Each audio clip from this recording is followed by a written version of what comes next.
नमस्कार मित्रांनो, आर्याकडे यूट्यूब चॅनलवर सर्वांचं स्वागत आहे. मित्रांनो, आज व्हिडिओमध्ये आपण अन्न व औषध प्रशासन भरती 2024 पद आहे मित्रांनो, तांत्रिक सहाय्य व विश्लेषण रसायनशास्त्रज्ञ TCS पॅटर्ननुसार आपण 30 प्रश्न या व्हिडिओमध्ये आपण कव्हर करणार आहोत, जे की तुम्हाला पुढील परीक्षेसाठी अत्यंत महत्त्वाचे प्रश्न ठरणार आहेत. तुम्ही जर चॅनल नवीन असाल तर चॅनल लाईक आणि सबस्क्राईब करायचं आहे. चला तर मग व्हिडिओला स्टार्ट करूया. प्रश्न पहिला असा आहे, महाराष्ट्र शासनाने अन्न व औषध प्रशासनाची स्थापना कधी केलेली आहे? महाराष्ट्र शासनाने अन्न व औषध प्रशासनाची स्थापना कधी केलेली आहे? ऑप्शन क्रमांक 1 म्हणजे 1970 साली ही महाराष्ट्र शासनाने अन्न व औषध प्रशासनाची स्थापना केलेली आहे. हे आपले योग्य आन्सर होईल. प्रश्न क्रमांक दुसरा मित्रांनो, अन्न व औषध प्रशासनाचे मुख्यालय कोठे आहे? अन्न व औषध प्रशासनाचे मुख्यालय कोणत्या ठिकाणी आहे? ऑप्शन क्रमांक 2 म्हणजे मुंबई या ठिकाणी आहे. हे आपले योग्य आन्सर होईल. प्रश्न क्रमांक तिसरा मित्रांनो, अन्न व औषध प्रशासन ही कोणत्या प्रकारची संस्था आहे?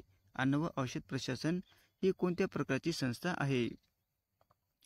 ऑप्शन क्रमांक 1 म्हणजे शासकीय संस्था आहे. काय मित्रांनो, अन्न व औषध ही प्रशासन ही संस्था शासकीय आहे. हे आपले योग्य आन्सर होईल. प्रश्न क्रमांक चौथा मित्रांनो, अन्न व औषध प्रशासनाचे मुख्य कार्य कोणते आहे? अन्न व औषध प्रशासनाचे मुख्य कार्य कोणते आहे? ऑप्शन क्रमांक 3 म्हणजे वरीलपैकी दोन्ही. 1 नंबर आहे भेसळयुक्त पदार्थ रोखणे, 2 नंबर आहे ग्राहक संरक्षण. ऑप्शन क्रमांक 3 म्हणजे दोन्ही वरीलपैकी दोन्ही उत्तर आपले बरोबर राहील.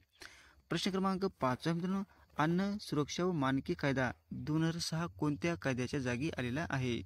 अन्न व सुरक्षा मानके कायदा 2006 कोणत्या कायद्याजागी आलेला आहे?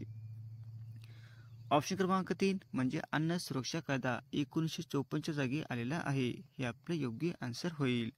प्रश्न क्रमांक 6 मित्रांनो, अन्न व सुरक्षा मानके कायद्यानुसार अन्न उत्पादकांना कोणत्या प्रमाणपत्राची आवश्यकता असते? अन्न व सुरक्षा मानके कायद्यानुसार अन्न उत्पादकांना कोणत्या प्रमाणपत्राची आवश्यकता असते? ऑप्शन क्रमांक 3 म्हणजे FSSAI नोंदणीची प्रमाणपत्राची आवश्यकता असते. हे आपले योग्य आन्सर होईल.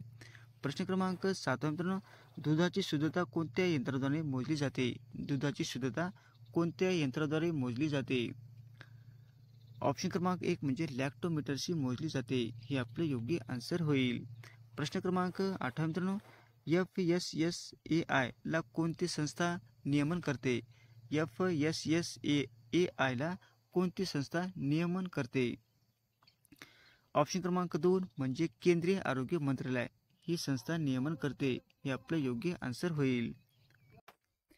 प्रश्न क्रमांक 9 मित्रांनो, कोणत्या घटकाचा FSSAI अंतर्गत अन्नाच्या गुणात्मक तपासण्याचा वापर केला जातो? कोणत्या घटकाचा FSSAI अंतर्गत अन्नाचा गुणात्मक तपासण्याचा वापर केला जातो?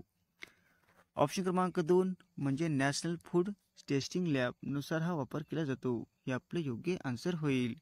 प्रश्न क्रमांक 10 मित्रांनो, वीर बाल दिन कधी साजरा करण्यात येतो? वीर बाल दिन कधी साजरा करण्यात येतो? ऑप्शन क्रमांक 4 म्हणजे 26 डिसेंबर या दिवशी वीर बाल दिन साजरा करण्यात येतो. हे आपले योग्य आन्सर होईल. प्रश्न क्रमांक 11 मित्रांनो, राष्ट्रपतीकडून घटनेच्या कोणत्या कलमाद्वारे राज्यपालची नेमणूक करता येते? राष्ट्रपतीकडून घटनेच्या कोणत्या कलमाद्वारे राज्यपालची नेमणूक करण्यात येते? ऑप्शन क्रमांक 3 म्हणजे 155 कलमानुसार राज्यपालची नियुक्ती करण्यात येते. हे आपले योग्य आन्सर होईल. प्रश्न क्रमांक 12 मित्रांनो, राष्ट्रीय बाल पुरस्कार 2024 साठी किती मुलांची निवड करण्यात आलेली आहे? राष्ट्रीय बाल पुरस्कार 2024 साठी किती मुलांची निवड करण्यात आलेली आहे? ऑप्शन क्रमांक 1 म्हणजे 17 मुलांची निवड करण्यात आलेली आहे. हे आपले योग्य आन्सर होईल. प्रश्न क्रमांक 13 मित्रांनो, यंदाच्या राष्ट्रीय बाल पुरस्कारामध्ये महाराष्ट्र राज्यातील किती मुलांचा समावेश आहे? यंदाच्या राष्ट्रीय बाल पुरस्कारामध्ये महाराष्ट्र राज्यातील किती मुलांचा समावेश आहे? ऑप्शन क्रमांक 3 म्हणजे 2 मुलांचा समावेश आहे. हे आपले योग्य आन्सर होईल. प्रश्न क्रमांक 14 मित्रांनो, खालपैकी कोणता देश सर्वाधिक वरदानचा देश बनलेला आहे? खालपैकी कोणता देश सर्वाधिक वरदानचा देश बनलेला आहे? ऑप्शन क्रमांक 2 म्हणजे दक्षिण कोरिया हा सर्वाधिक वरदानचा देश बनलेला आहे. हे आपले योग्य आन्सर होईल. प्रश्न क्रमांक 15 मित्रांनो, डॉक्टर मनमोहन सिंग हे आरबीआयचे कितवे गव्हर्नर होते? डॉक्टर मनमोहन सिंग हे आरबीआयचे कितवे गव्हर्नर होते? ऑप्शन क्रमांक 4 म्हणजे 15वे गव्हर्नर होते. हे आपले योग्य आन्सर होईल. प्रश्न क्रमांक 16 मित्रांनो, भारताचे माजी पंतप्रधान डॉक्टर मनमोहन सिंग यांचे निधन झाले. त्यांनी किती वेळा भारताचे पंतप्रधान होते? भारताचे माजी पंतप्रधान डॉक्टर मनमोहन सिंग यांचे निधन झाले आहे. त्यांनी किती वेळा भारताचे पंतप्रधान होते? ऑप्शन क्रमांक 1 म्हणजे 2 वेळा हे पंतप्रधान होते. हे आपले योग्य आन्सर होईल. प्रश्न क्रमांक 17 मित्रांनो, खालपैकी कोणत्या देशाच्या महसूल सचिवपदी निवड झालेली आहे? खालपैकी कोणाची देशाच्या महसूल सचिवपदी निवड झालेली आहे? ऑप्शन क्रमांक 4 म्हणजे अरुणिश चावला यांची भारताच्या देशाच्या महसूल सचिवपदी निवड झालेली आहे. हे आपले योग्य आन्सर होईल. प्रश्न क्रमांक 18 मित्रांनो, कोणत्या नदीवर जगातील सर्वात मोठे धरण व जलविद्युत प्रकल्प उभारण्यास चीन देशाने मंजुरी दिलेली आहे? कोणत्या नदीवर जगातील सर्वात मोठे धरण व जलविद्युत प्रकल्प उभारण्यास चीन देशाने मंजुरी दिलेली आहे? ऑप्शन क्रमांक 1 म्हणजे ब्रह्मपुत्रा. हे आपले योग्य आन्सर होईल. प्रश्न क्रमांक 19 मित्रांनो, डॉक्टर मनमोहन सिंग हे कोणत्या काळात राज्यसभेचे विरोधी पक्षनेते होते? डॉक्टर मनमोहन सिंग हे कोणत्या काळात राज्यसभेचे विरोधी पक्षनेते होते?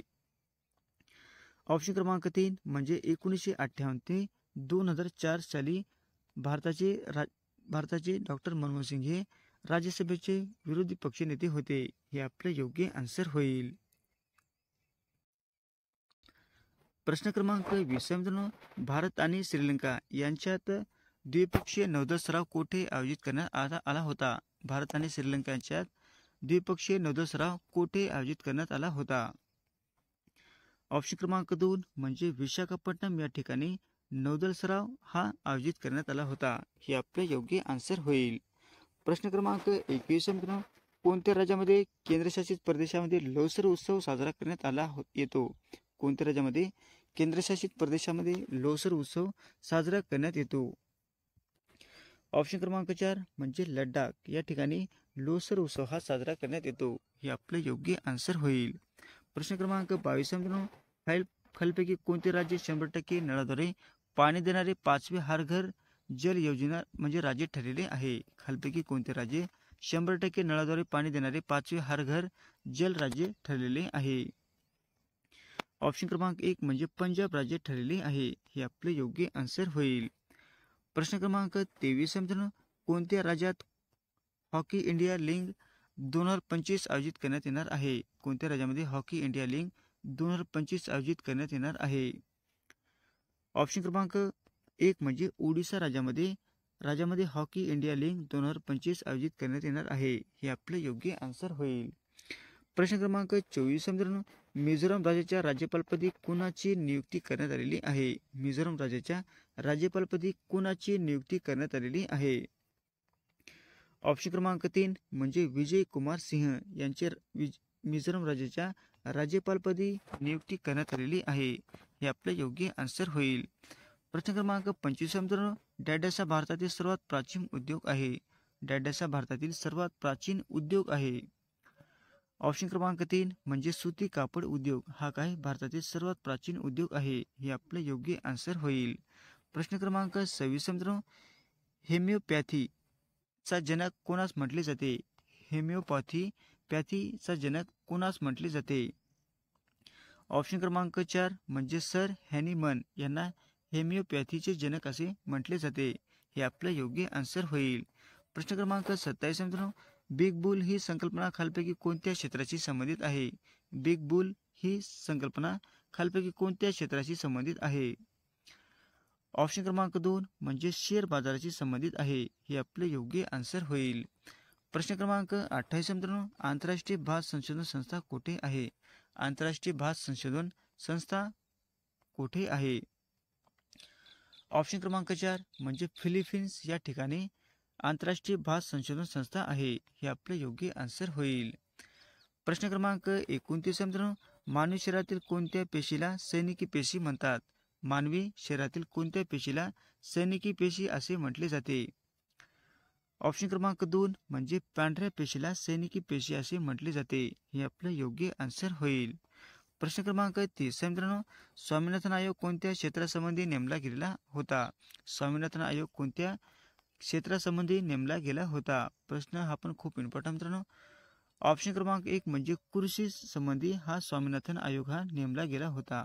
हे आपलं योग्य आन्सर होईल. अशा मित्रांनो 30 प्रश्न अत्यंत महत्त्वाचे, वारंवार परीक्षेला विचारले जाणारे. तुम्हाला जर व्हिडिओ आवडल्यास लाईक आणि चॅनलला सबस्क्राईब करायचं आहे. भेटू पुढच्या व्हिडिओमध्ये. धन्यवाद.